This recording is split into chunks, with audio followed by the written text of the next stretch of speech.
ASU, and we had Coach Dillingham on the show as well. Dillingham.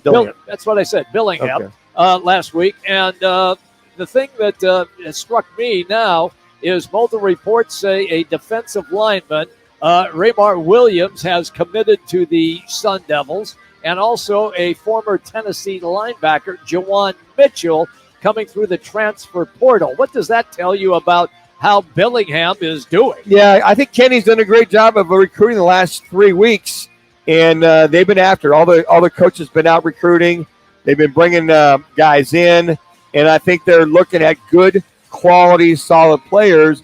They're going to help their defense and obviously help their offense. So when you look at a defensive lineman and you look at this linebacker, this Jawan Mitchell kid, they came from Tennessee. You know you're getting good, solid football players. Sure. And I think the one thing that Kenny really emphasized in spring, and we had him on the show last Thursday, was making sure that they had speed, their size is getting there, and having the kind of tenaciousness and effort that they're going to want to see game in and game out with a new staff in the Pac-12. What does this say also about his connections? Because he was an assistant at Florida State, and then he was an assistant at Auburn as well. So obviously he's got some connections throughout the South. Well, I think it says that you can go and get those individuals because you've got a connection with the coaches at the high schools. You've been watching some of those players, and not only there, but the connections he made up in Oregon, up in the Northwest, to see a lot of those outstanding players. So Kenny Dillingham has got a good pipeline of who to go to, who to talk to about these certain players. Because you got to remember, guys, when you're looking at young men you want to bring in from the portal, you got to vet them. You got to make sure that they're only not outstanding players.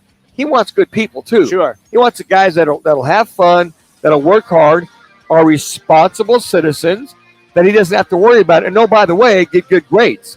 That's why they're on campus, is to graduate and to make sure that they understand what the mantra and the philosophy is of that culture in that locker room. So when you look at the 4 commits he got last week and you see the 2 commits he's getting from these 2 individuals, I can see him building with speed and talent with the kind of 4A and 5A players that have gone to other schools. So it speaks volumes of Kenny Dillingham, and his other coaches have got their tentacles out there as well. It looks like that he is starting off gangbusters.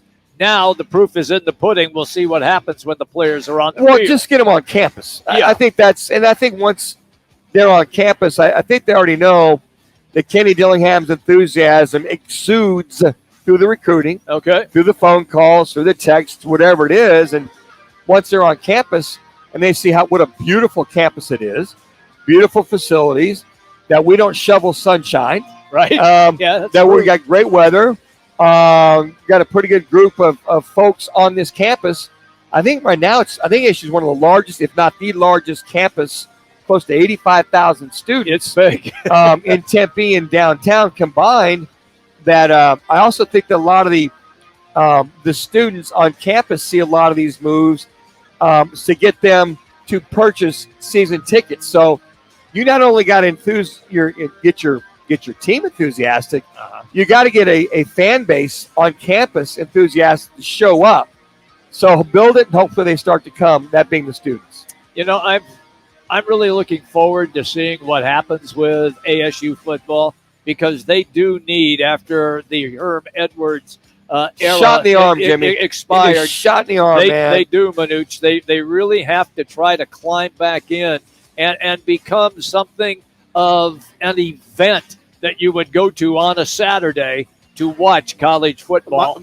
My question to you, sorry to interrupt, Jimmy, but what is it going to be for that spark to get these ASU fans back on board? Winning. Bottom line. Okay, there it winning. is. Just win. Win. You can have all the enthusiasm and all the pomp and circumstance and blah, blah, blah, on, and we look good. We got clean uniforms. 3 minutes. This, blah, blah, blah. That all goes by the wayside. Yeah. You've got to win, and win early and win often, and go on the road and win. If you're going to build, you've got to build it with winning, and I think that's what gets them excited about coming and supporting a team. They don't care about blackout Friday night or maroon and gold night, whatever. They want to see wins. Yes. They want to see ASU get at least at least to the second tier. They're not even. They're at the third tier of college football, guys. They're not even the second tier. Not even the first tier. They're way away from that first tier. So they're a team that needs to get at least to the third tier and then hopefully climb to the second tier. And first and foremost, get back in the top 20. That's it. No. Get back in the top 25. Yes. Anything. Thank you very much. Manuch, I went to the Washington State game. Oh, my God. 2 minutes. In the first half, it was 30-0.